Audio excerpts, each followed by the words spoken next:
I'm a medical student now, so I am starting to learn more about how important oral hygiene is.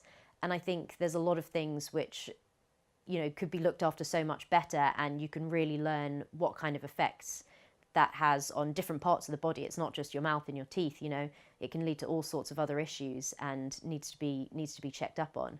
And I think one of the major things for sport that is really isn't looked after enough is people using sports drinks, for example, because they can be really sugary, and the way people drink them can really pull against the teeth, and something so simple as that. And a lot of people in sports, especially sort of just below elite level, think that's really important. They should be using those sports drinks, but actually they can also be detrimental to the health.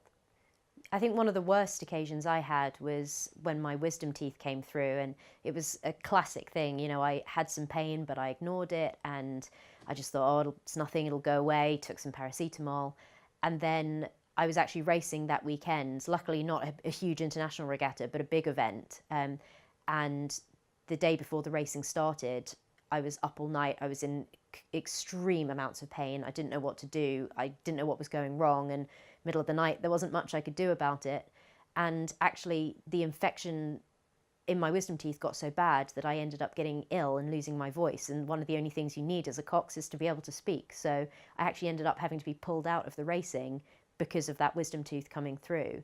And it was so frustrating because I knew that if I'd done something about it sooner, and if I paid attention when there was some pain, then that could have been avoided.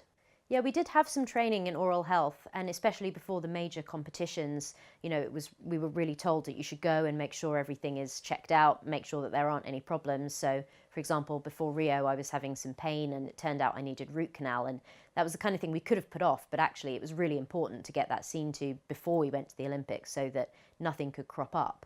However, I think there isn't enough done. It can be a really easy fix for a lot of people, making sure they're looking after their teeth and making sure they're looking after their oral hygiene. And I think it should be looked after more, and people should take more care of it.